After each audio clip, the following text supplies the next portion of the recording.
Admiral Kane Mitchell stood on the bridge of the UES Liberty, watching Earth turn slowly below. The blue planet looked peaceful from orbit, but Kane knew better. 3 months ago, their deep space sensors had picked up something terrible heading toward Earth. A massive alien fleet was coming, and they wanted to make humans their slaves. The aliens called themselves the Vorthak Empire. Their leader, Supreme Commander Zethkar, had sent Earth a message that made Kane's blood boil. The message was simple and cruel: surrender in 72 hours, or face total destruction. The aliens thought humans were weak and stupid. They thought Earth would be easy to conquer. Captain Lisa Rodriguez walked up to Kane with a tablet in her hands. She was Earth's best military planner, and her face showed both worry and determination. "Admiral, the final count is in," she said. "The Vorthak fleet has over 2,000 ships. Their biggest ships are 10 times larger than anything we've ever built." Kane nodded and took the tablet. The numbers were scary, but he had expected this. For 50 years, Earth's governments had been preparing for this day. They had built weapons and ships in secret. They had trained soldiers and pilots for a war that might never come. Now that war was here. "What about our forces?" Kane asked. Lisa smiled for the first time in weeks. 300 ships are ready, sir. But that's not counting the surprises we've prepared." Dr. Alex Turner joined them on the bridge. He was the head of Earth's secret research programs, and he looked excited despite the danger. "Admiral, our teams have finished the final preparations. The Vorthak have no idea what they're flying into." Kane had worked with Alex for 20 years. The scientist was brilliant, but he sometimes got too excited about his inventions. "Remind me what we're working with, Alex." Alex's eyes lit up. "Sir, while the Vorthak think we're still using chemical rockets and nuclear bombs, we've built something much better. Our ships use antimatter engines that can push them faster than anything in space. Our weapons don't just explode things, they break them apart at the smallest level. Our communications use quantum entanglement, so the enemy can't jam our signals." Lisa added, "The real advantage is how we think, Admiral. Every alien species the Vorthak conquered followed the same patterns. They built their technology the same way, fought their wars the same way. Humans are different. We've been fighting each other for thousands of years. We know how to adapt and change when our enemy does something unexpected." Through the bridge windows, Kane could see other human ships moving into position. Each ship looked small compared to what was coming, but Kane knew looks could fool people. These ships contained the best technology humans had ever built. More importantly, they were crewed by people who would never give up. A communication officer turned toward them. "Admiral, we're getting another message from the Vorthak fleet." "Put it on screen," Kane ordered. The image that appeared made everyone on the bridge go quiet. Supreme Commander Zethkar was huge, with gray skin and 4 arms. His ship's bridge was filled with alien warriors who looked like they had never lost a battle. When Zethkar spoke, his voice was deep and threatening. "Humans of Earth," the alien commander said, "your time is over. We have conquered 47 species across this galaxy. Each one thought they could resist us. Each one was wrong. Your primitive weapons and tiny fleet cannot stop the might of the Vorthak Empire. You have 1 hour to surrender. If you refuse, we will destroy your cities and take your survivors as slaves." The message ended, leaving the bridge in silence. Kane looked at his officers and saw no fear in their faces. Lisa was checking her battle plans one more time. Alex was running final tests on their weapons. The communication officers were coordinating with ships across the solar system. Kane opened a channel to respond to the alien fleet. He kept his voice calm and steady. "Supreme Commander Zethkar, this is Admiral Kane Mitchell of the United Earth Defense Force. We have received your ultimatum. Humanity rejects your demands. We will not surrender our world or our freedom. If you want Earth, you will have to take it from us." As soon as Kane closed the channel, alarms began sounding across the ship. The Vorthak fleet had entered the outer solar system and was moving toward Earth. Long-range sensors showed their massive ships arranged in perfect formation. They moved like they had done this many times before. Lisa was already coordinating with defense stations throughout the solar system. All units, this is Captain Rodriguez. Operation Dawn Shield is now active. Repeat. Operation Dawn Shield is now active. Across the solar system, things that had looked like space debris or abandoned mining stations suddenly came to life. Hidden weapons platforms revealed themselves. Ships that had been hiding in asteroid belts powered up their engines. The asteroid belt itself began to move as mining stations turned into massive railguns. Dr. Turner monitored his systems with growing excitement.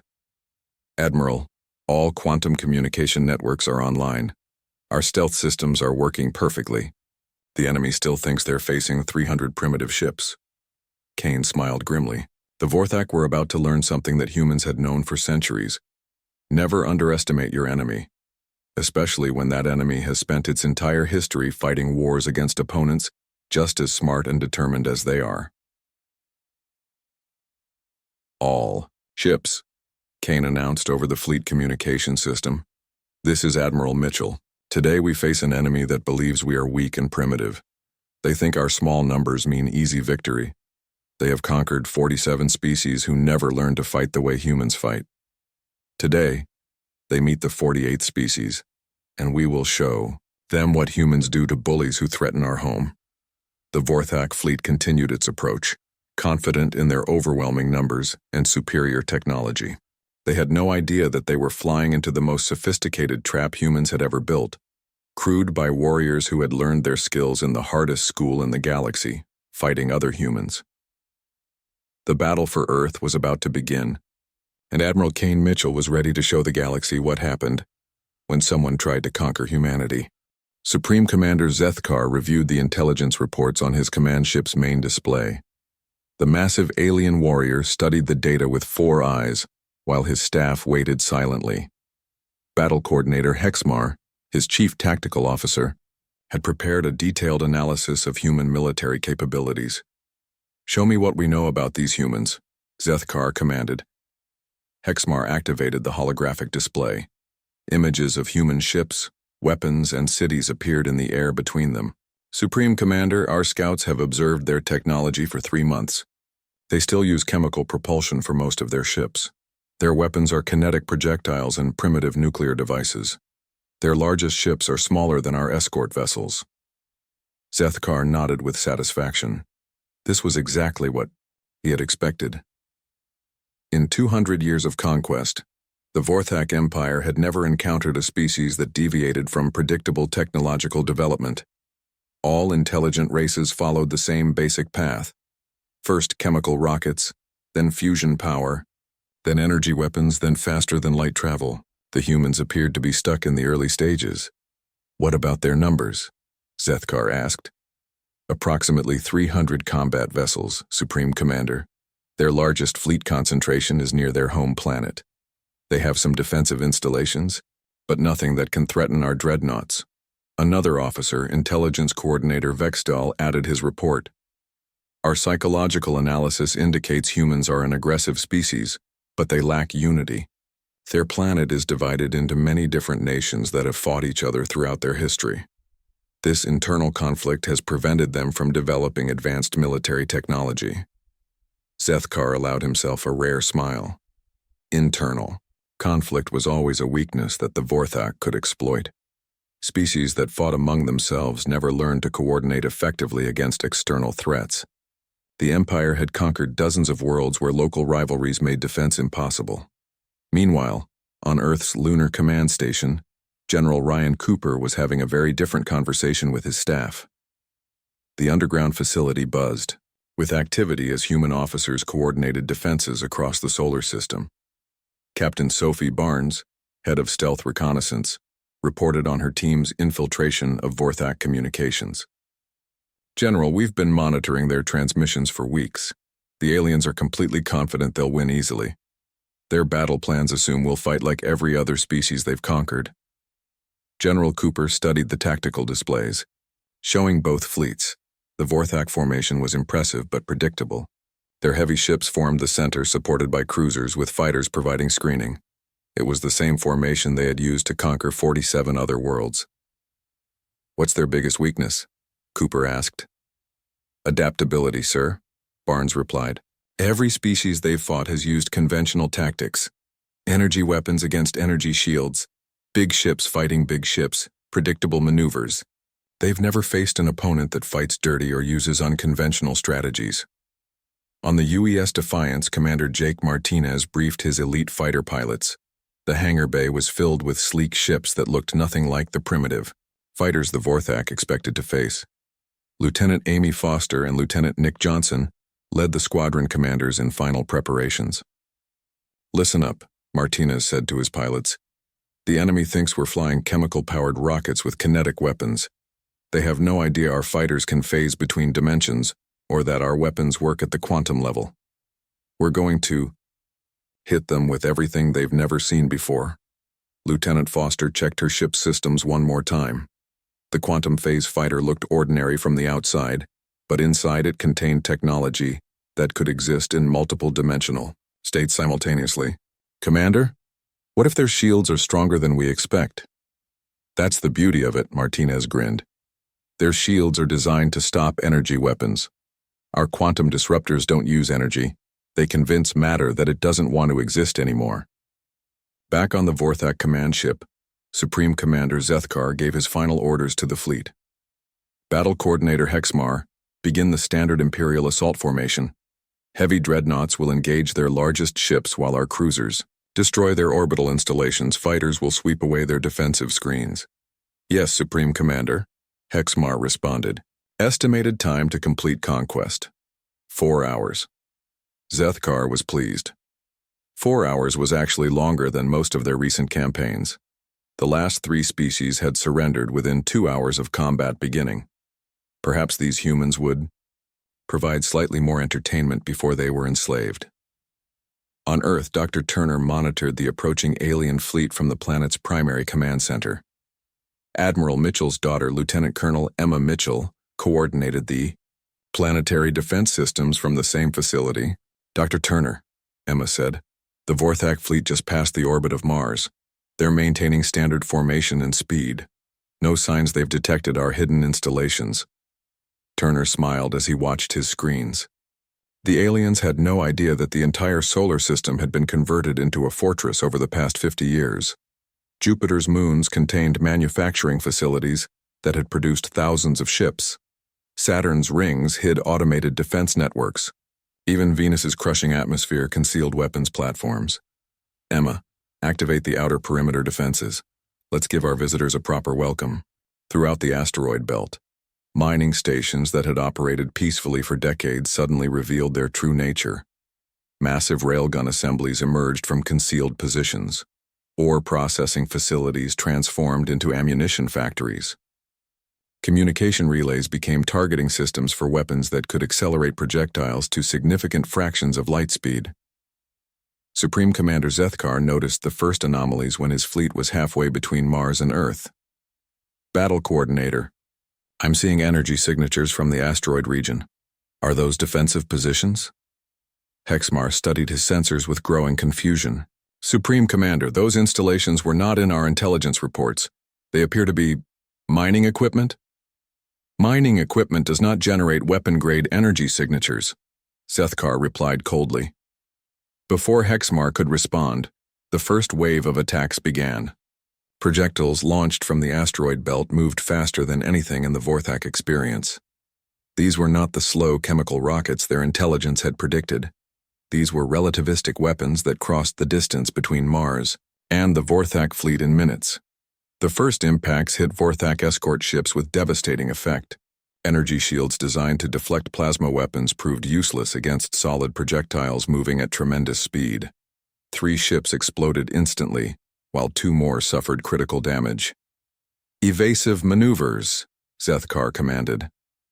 "All ships, emergency acceleration." But the Vorthak ships, built for overwhelming firepower rather than agility, could not dodge the incoming projectiles. More impacts followed as Earth's hidden weapons revealed their true capabilities. Admiral Mitchell opened a communication channel to the Vorthak fleet. His voice was calm and confident. "Supreme Commander Zethkar, welcome to our solar system. I hope you're beginning to understand that your intelligence about humanity might have been incomplete. We are not the primitive species you expected to find. We are the species that turned war into an art form. The first 10 minutes of battle shattered everything Supreme Commander Zethkar thought he knew about warfare. His massive fleet, which had crushed 47 civilizations, was taking losses at an impossible rate. Human ships moved through space like nothing he had ever seen, dodging plasma fire that should have vaporized them instantly. Battle Coordinator Hexmar report. Zethkar demanded as another Vorthak cruiser exploded on his screens. Hexmar's 4 hands worked frantically over his control panels. Supreme Commander, we have lost 43 ships in the first engagement. The humans are using weapons and tactics that do not match our intelligence reports. Their ships appear to be teleporting short distances, making targeting impossible. Captain Lisa Rodriguez commanded the UES Defiance as it danced between Vorthak plasma bolts. Her ship moved in 3 dimensions simultaneously, using gravitational fields to change direction instantly. The bridge crew worked with practiced efficiency, executing maneuvers that would have been impossible for any other species. Weapons officer, target that dreadnought's shield generators, Rodriguez ordered. Helm, prepare for quantum jump on my mark. The Defiance fired a burst of quantum disruptors at the massive alien ship. The weapons did not behave like normal energy beams. Instead, they convinced the target's matter to forget how to hold together. The Vorthak ship's shield simply stopped existing, leaving the hull vulnerable to follow-up attacks. Jump now, Rodriguez commanded. The Defiance vanished from its position and instantly appeared behind the dreadnought. Before the confused alien crew could react, Rodriguez's ship fired directly into their engine compartments. The massive Vorthak vessel went dark and began drifting helplessly. Commander Jake Martinez led his Ghost Rider squadron from their hidden position in Saturn's rings. His quantum phase fighters had been waiting for this moment for years. The sleek ships emerged from concealment and immediately engaged the Vorthak fighter screens. Lieutenant Amy Foster locked onto her first target and fired. Her quantum disruptors hit the alien fighter, but instead of exploding, the enemy ship simply faded away as its atomic structure forgot how to exist. That's one down, she reported over the squadron frequency. Lieutenant Nick Johnson used a different approach. His ship's gravitic mines created small black holes that pulled enemy fighters off course and into each other. 5 kills with 1 mine, he announced. New personal record. The Vorthak pilots had never faced anything like the Ghost Riders. The human fighters existed in multiple dimensional states simultaneously, making them nearly impossible to target. When Vorthak weapons did hit, they passed through the phase-shifted ships without causing damage. Dr. Turner monitored the battle from Earth's command center. His screen showed the systematic destruction of the Vorthak fleet as human weapons proved their devastating effectiveness. Lieutenant Colonel Mitchell, our quantum communication networks are working perfectly.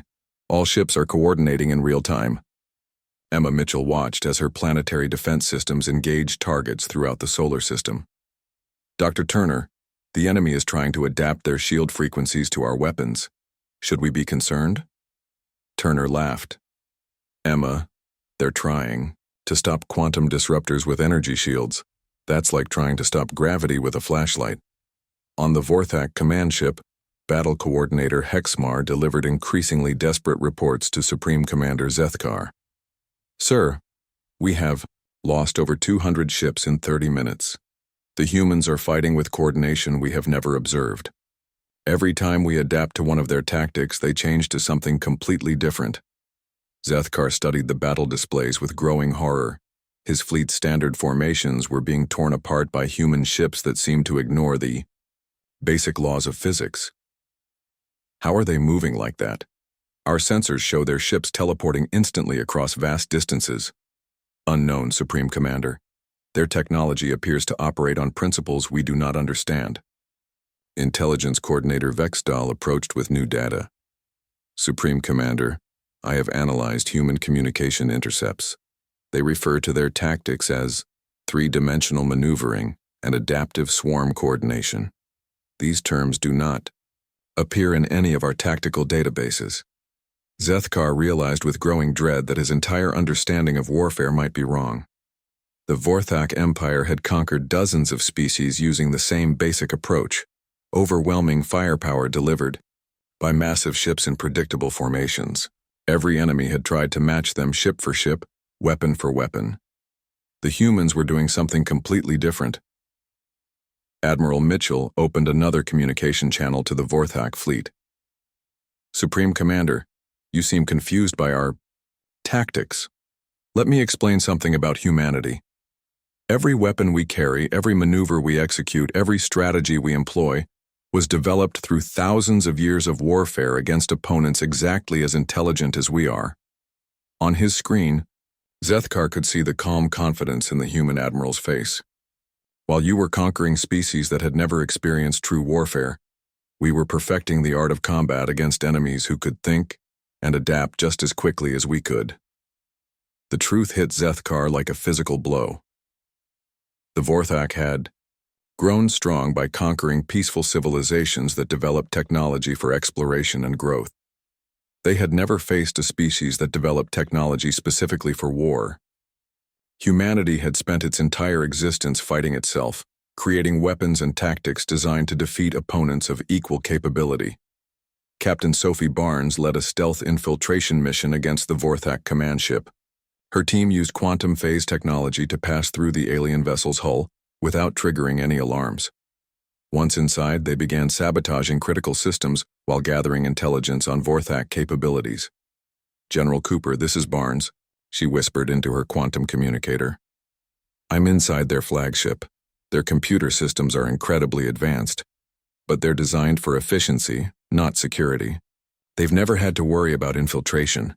General Cooper's voice came back instantly through the quantum link. "What's their weak point, Captain?" "They have no backup systems, sir. Every function depends on their main computer network. If we can disrupt their central processing, we can blind their entire fleet." Barnes planted quantum viruses throughout the Vorthak computer systems.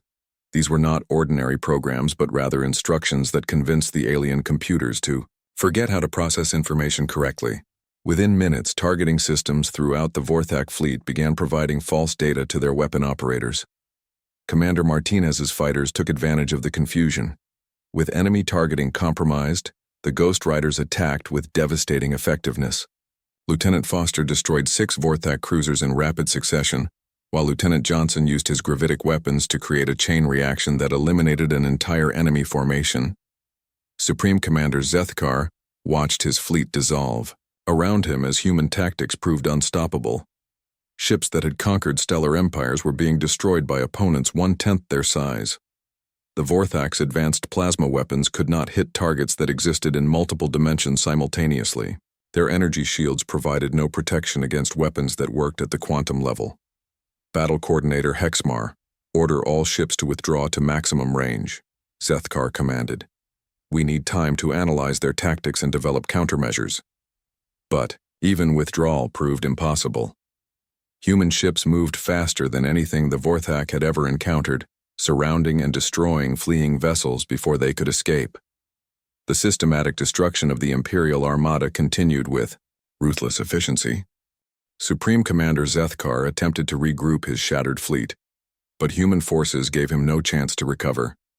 In 1 hour of combat, he had lost over half his ships, while the humans had lost only 12 vessels. The impossible was happening. A primitive species was crushing the mighty Vorthak Empire. Captain Sophie Barnes continued her sabotage mission inside the Vorthak command ship. Her team moved through the alien vessel's corridors like ghosts, using quantum phase technology to remain undetected. They planted explosive charges on critical systems while downloading tactical data from enemy computers. "General Cooper, the Vorthak have no experience with guerrilla warfare," Barnes reported through her quantum communicator. "Their security systems are designed to stop external attacks, not infiltration. I could probably capture this entire ship with just my team." General Cooper's voice came back with approval. "Do it, Captain. If we can take their flagship, we can end this battle quickly." Barnes and her team moved toward the Vorthak command center. The alien ship's design made infiltration easy because the builders had never imagined enemies fighting from inside their vessels. Humans had learned to fight dirty through centuries of warfare against each other, but the Vorthak had only known overwhelming superiority. On the UES Defiance, Captain Lisa Rodriguez coordinated a massive assault that demonstrated humanity's mastery of combined arms warfare. Ground-based lunar railguns provided long-range fire support, while orbital platforms created crossfire zones that trapped Vorthak ships in killing fields. All units. This is Rodriguez, she announced over the fleet communication network. Execute. Formation Omega. Let's show these aliens what happens when they corner a species that invented tactical warfare. The human fleet moved with perfect coordination, each ship playing its role in a complex dance of destruction. Smaller vessels used hit-and-run tactics to damage enemy engines, while capital ships delivered killing blows to disabled targets. The Vorthak, accustomed to predictable broadside exchanges, found themselves overwhelmed by tactics they could not understand or counter. Dr. Turner watched the battle from Earth's command center with growing excitement. Lieutenant Colonel Mitchell, it's time to reveal our final surprise. Activate the Jupiter Manufacturing Network. Emma Mitchell entered the activation codes that would change the balance of the battle completely. Throughout Jupiter's moon system, massive factories that had been disguised as mining operations suddenly revealed their true purpose. They had been manufacturing warships and weapons for 50 years, building humanity's secret fleet. Thousands of additional human ships emerged from hidden positions around Jupiter. These vessels were smaller than the Vorthak dreadnoughts but moved with incredible speed and agility. Each ship contained weapons that the aliens had never encountered and could not defend against. Commander Jake Martinez led an expanded Ghost Rider formation that now included over 500 quantum phase fighters. His pilots had trained their entire lives for this moment, practicing against simulated alien technologies in Earth's secret training facilities. All Ghost Riders, this is Martinez, he announced. The gloves are off. Show these invaders what human pilots can do when we're fighting for our home. Lieutenant Amy Foster's squadron attacked a formation of Vorthak heavy cruisers with devastating effectiveness. Her quantum disruptors convinced enemy armor to forget how to exist, creating holes that exposed critical systems to follow-up attacks. Within minutes, ships that had bombarded helpless worlds for decades were drifting wrecks. Lieutenant Nick Johnson used his gravitic weapons to create artificial gravity wells that pulled enemy fighters into collision courses. His tactics were brutal and efficient, destroying multiple targets with single shots while conserving ammunition for prolonged combat. The Vorthak fleet began to collapse as human reinforcements arrived from throughout the solar system. Ships that had been hidden in Saturn's rings emerged to attack from unexpected angles. Weapons platforms concealed in the asteroid belt provided continuous fire support. Even Venus revealed orbital bombardment systems that had been disguised as atmospheric research stations. Battle Coordinator Hexmar delivered increasingly desperate reports to Supreme Commander Zethkar. Sir, enemy reinforcements continue to arrive from all sectors of their star system. Our tactical computers estimate they have over 3,000 combat vessels. Not the 300 our intelligence reported.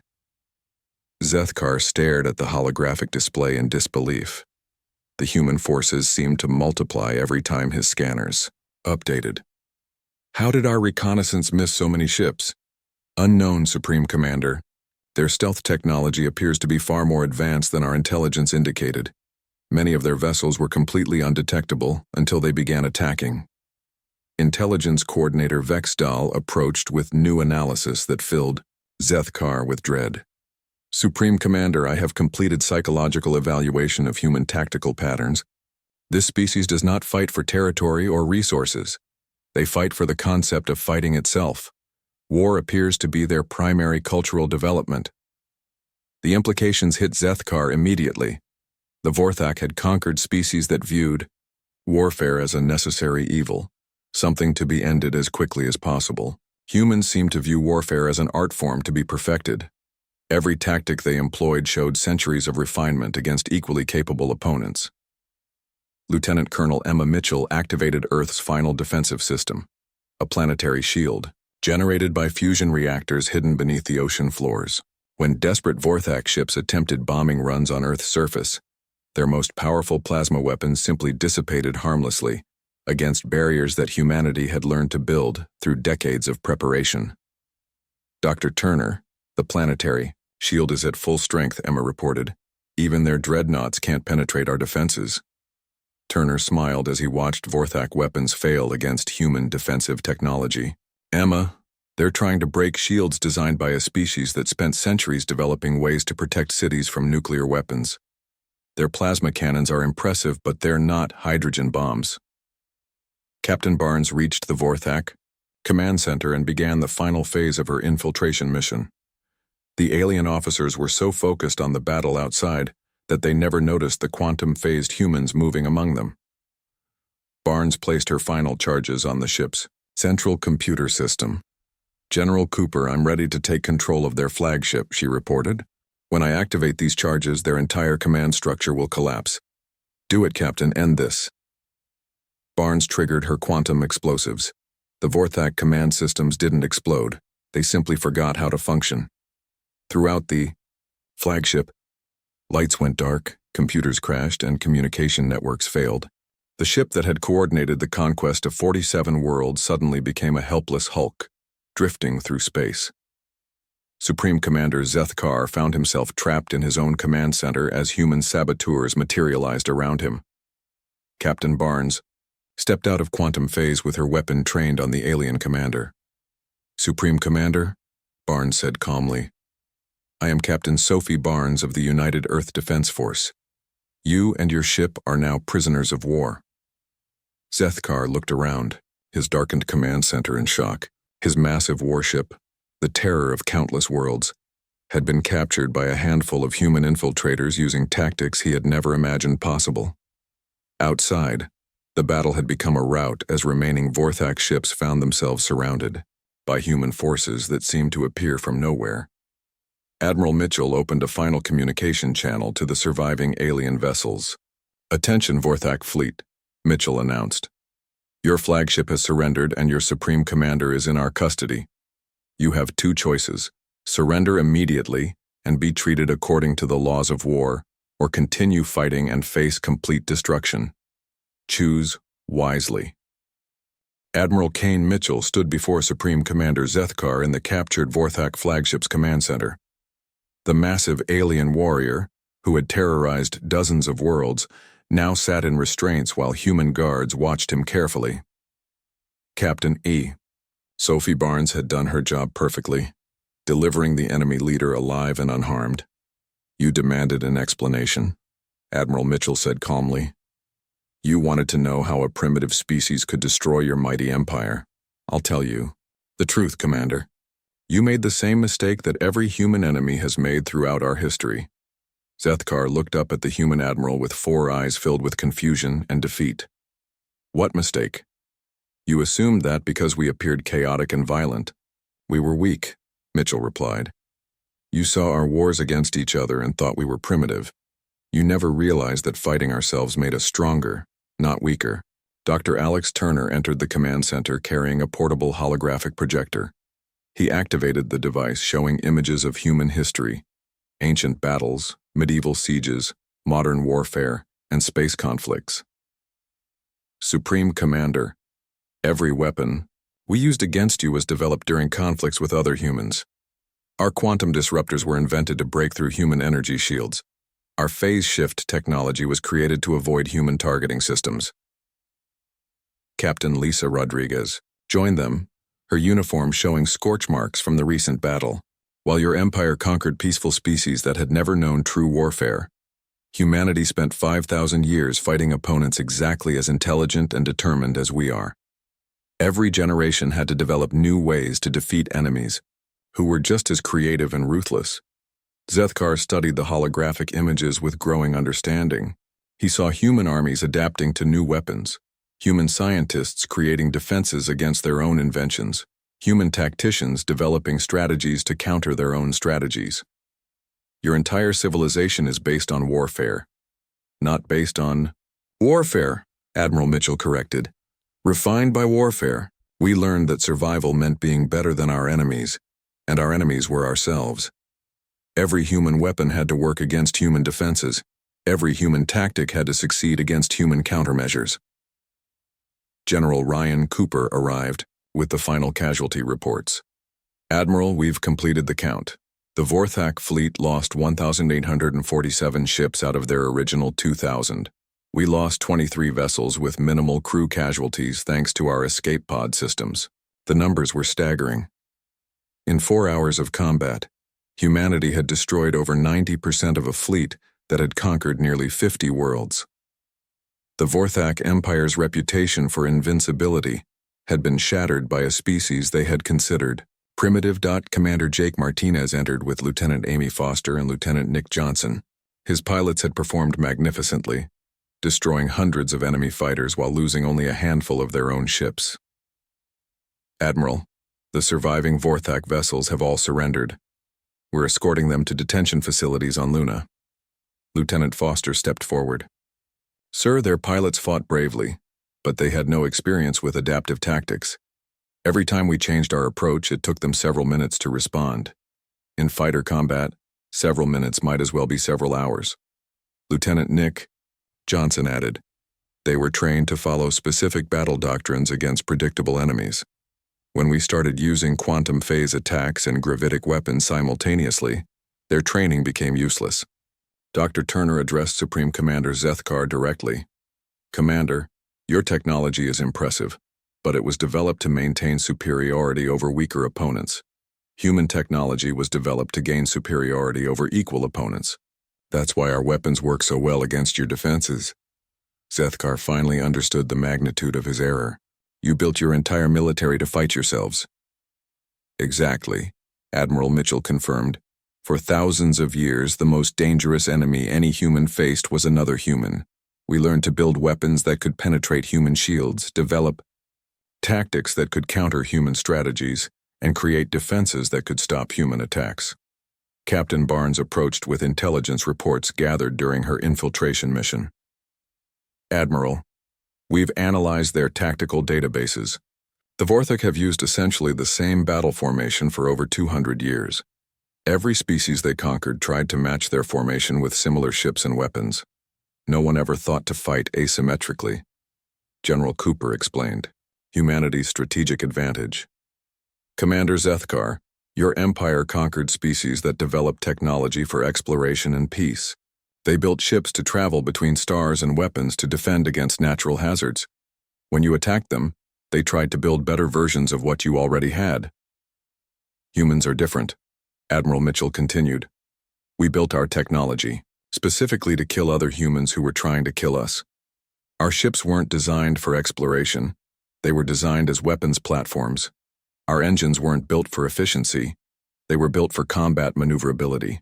Lieutenant Colonel Emma Mitchell arrived with final reports from Earth's planetary defense network. Admiral, all systems performed perfectly. The Vorthak never even scratched our planetary shields. Their plasma weapons were designed to break through the energy barriers other species used, not the quantum field generators we developed. Dr. Turner activated another holographic display showing the solar system's hidden defenses. Commander, what you saw today was 50 years of preparation. We turned our entire star system into a fortress designed specifically to fight enemies, like your empire. Every asteroid became a weapon. Every moon became a military base. Every planet became a fortified position. Zethkar stared at the display in amazement. You militarized everything. We militarized everything because we learned that peace is only possible when you're too strong for anyone to attack, Admiral Mitchell replied. Humanity spent centuries learning that lesson from each other. You just helped us apply it to galactic warfare. Captain Rodriguez presented the strategic implications. Commander, your empire conquered 47 species because they were peaceful civilizations that had never fought serious wars. You never encountered a species that had spent its entire evolution perfecting the art of warfare against equally capable opponents. Commander Martinez added the tactical perspective. Every human pilot, every human gunner, every human strategist was trained against opponents who were just as smart, just as fast, and just as determined as they were. Your forces were trained against opponents who surrendered when they were outgunned. Admiral Mitchell made his final point. Supreme Commander, you asked how we could crush your armada so easily. The answer is simple. You brought the weapons, and tactics of bullies to fight a species that learned how to defeat bullies by fighting each other for thousands of years. Zethkar looked around the command center at the human officers surrounding him. Each face showed competence, determination, and the confidence that came from belonging to a species that had never accepted defeat. He finally understood why the Vorthak Empire had failed so completely. "What happens now?" Zethkar asked. Admiral Mitchell's expression softened slightly. "Now, Commander, you and your surviving forces will be treated according to the laws of war that humanity developed through centuries of conflict with ourselves. You'll be held as prisoners until we can arrange your return to Vorthak space with a message." "What message?" "That Earth is defended by humans, and humans are the species that turned warfare into art. Any empire that wants to conquer us had better bring something more impressive than overwhelming numbers and conventional tactics." Dr. Turner concluded with humanity's offer to the galaxy. "We'll share some of our defensive technologies with peaceful species, Commander, but we'll also make it clear that any empire that tries to enslave others will face the same fate as your Armada." The battle for Earth was over, but its implications would reshape the galaxy. Humanity had announced its presence not as conquerors, but as the ultimate defenders, a species so refined by warfare that no aggressive empire could threaten them or their allies.